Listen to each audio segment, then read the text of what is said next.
Hey guys, Alex here. So I had a question the other day from a good friend of mine who is super frustrated, and she's like, Alex, I don't see what the point of exercise is. I've been exercising regularly now for a couple of weeks and all that's happened is I've put on weight. That's good. And I'm like, yes, I hear you. It happens a lot, particularly to me. Like, my weight fluctuates a lot.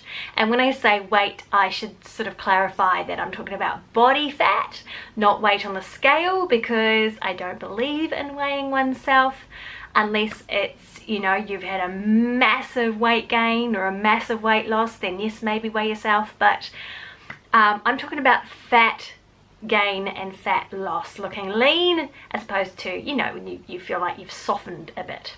I think it's really important to understand that your weight can fluctuate.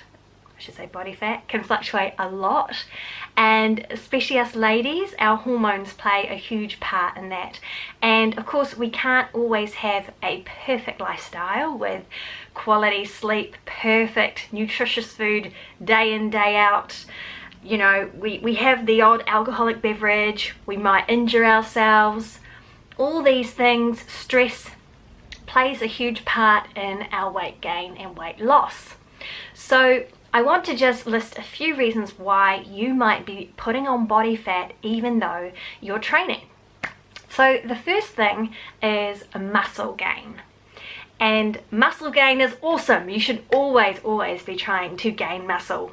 The more muscle you have, particularly as a female, the better, because the more muscle you have, the faster your metabolism will be even at rest.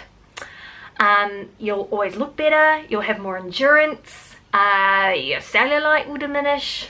I mean, it really is the holy grail, the fountain of youth. If you want to feel good, look good, always be training to gain muscle. So don't be, you know, be dissing the muscle factor. But what that does on the scale is that it looks like you're gaining weight because muscle weighs more than fat. But visually, what can also happen is when you're gaining muscle, you will appear bigger until you lean down the adipose fat, which sits on top of the muscle. So you might be getting them gains, as I say, but what's also happening is that the fat, or your body fat percentage, is staying the same, which can happen. So in fact, you do look bigger, and you might say, well, stuff that, what is the point? The point is that that muscle underneath that fat is what you want to maintain, because you will get to a point, if you maintain that regular exercise, that body fat percentage will decrease. Now, the crappy point about this is that you do have to address the diet. So yes, you might be making them gains by eating what you normally eat, but in order to shed that body fat on top of the muscle, you will need to eat more nutritious foods. I'm not saying eat less, I'm not saying deprive yourself, I'm just saying try to eat as good and nutritious food as you possibly can, which means eat organic whenever possible. Get those good fats in, like your avocado, your olive oil, your omega fats, you know, from fish or flaxseed, all those things. I'll put links below to other videos that talks about whole food eating, but that does need to be addressed. In order to shed the fat, you gotta look at your diet. Now, another reason why you might be gaining body fat is attributed to the hormone GHRELIN.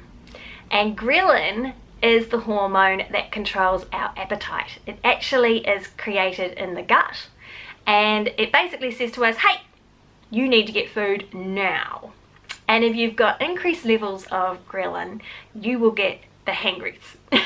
And this is when we are likely to grab at anything, the takeaway. You might be finding yourself at the fridge eating something you don't even really like, but you're so hungry.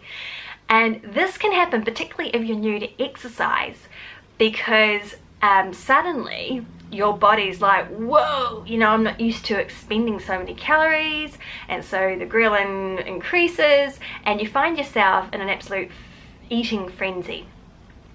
And now you might think, well, I can afford to do this because I'm burning calories when I'm exercising.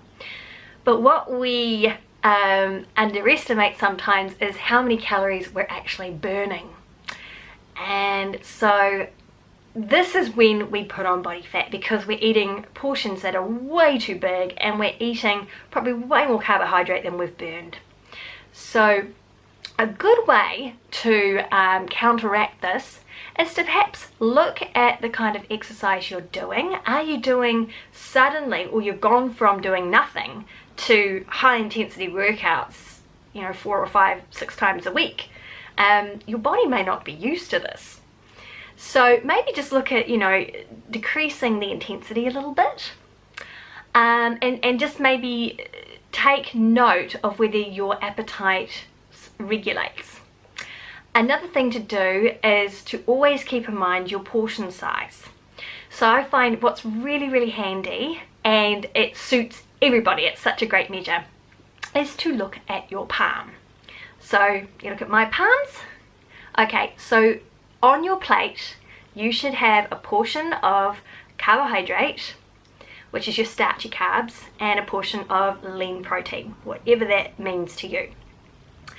And you're going to look at this size of the palm and this size of the palm, and that should be the portion size of your protein and your carbohydrate. And you're saying that Alex, that's horrible, I'm going to starve. But here's the kicker: you can fill the rest of your plate with as many leafy greens or green type vegetables, or even your capsicums, your red peppers, any of that type of salad or vegetable stuff as you want. So I mean, if you think about it, that's actually quite a generous portion. I mean, it's a pretty, I think anyway. So that should help you in regards to your portion sizes. Okay, the next thing that might attribute to weight gain or making you appear bigger is inflammation.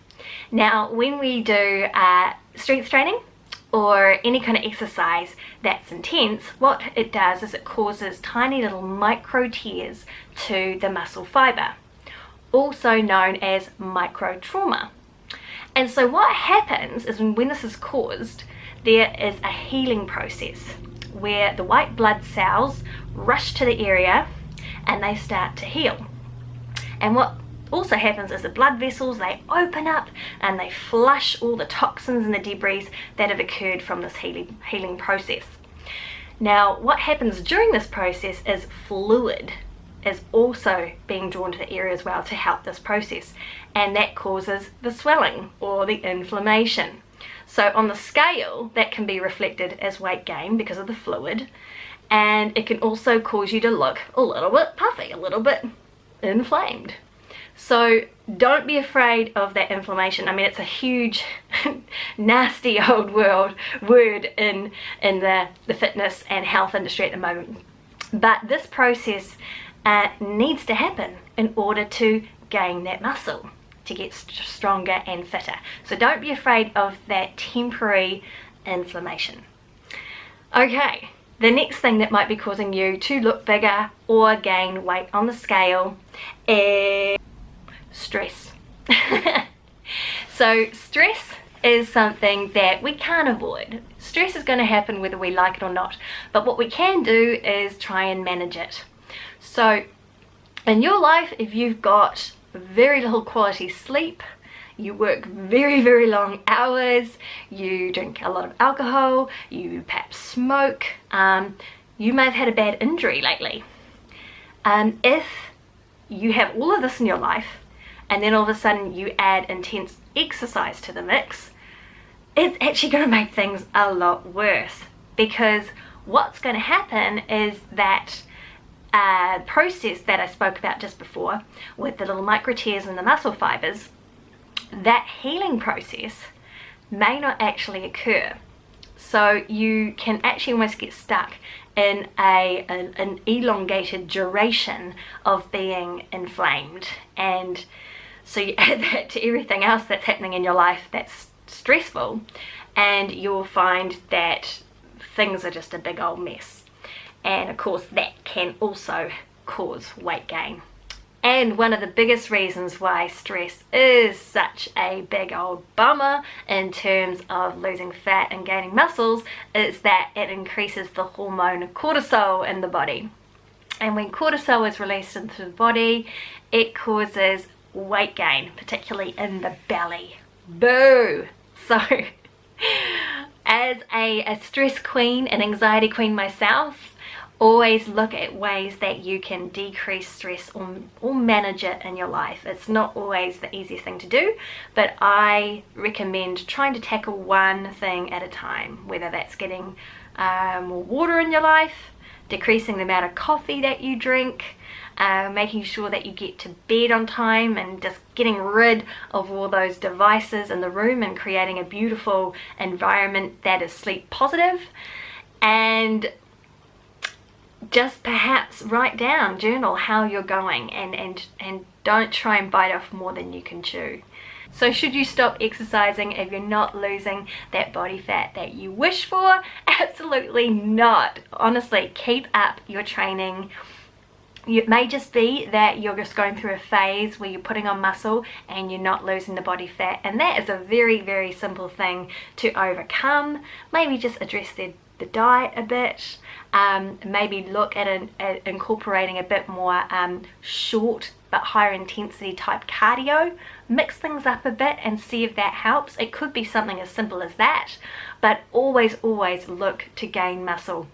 I can guarantee you, talking from experience, that it will keep you young, it will keep you fit, and it'll keep that body toned, tight, fit, tight like a tiger. So keep up the training. I promise you it will pay off.